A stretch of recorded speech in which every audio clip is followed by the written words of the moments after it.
Doutor Guilherme, a Kelly fez uma pergunta aqui que só você ou o Google poderão nos salvar.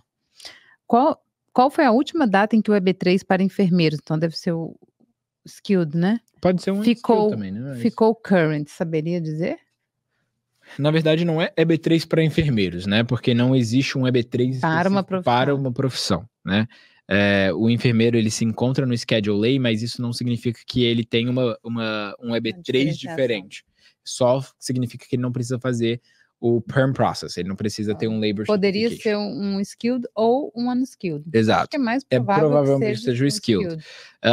A última data em que o EB3 skilled estava current foi em novembro de 22, se não me engano. Não sei. Ou foi dezembro de 22. Foi antes de ter aquele retrocesso grande.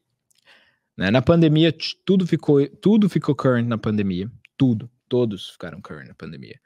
E aí depois eles começaram a atrasar, né? Agora, se você pega antes da pandemia... É engraçado que eu lembro dessa notícia, assim, que caiu como uma bomba, eu não entendia nada do que o povo estava falando. O que aconteceu, gente? Ficar todo mundo com essas caras de velório, vai...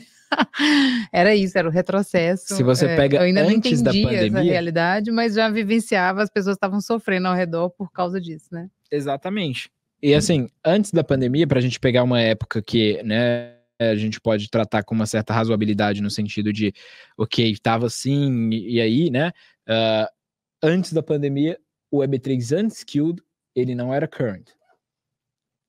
Né? O unskilled, porque o unskilled tem uma cota menor, 10 mil vistos disponíveis. Já o skilled, ele tava current, aí ele parava de ficar current, aí ele voltava e ele ficava nessa ida e vinda. Né?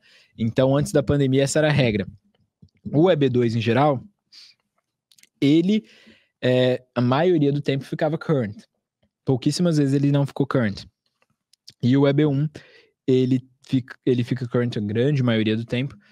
Só que a grande realidade que a gente tem visto a tendência não é que o EB2 volte a ficar current, infelizmente, porque a gente tem muita aplicação. Muita aplicação. E só aumentando, né?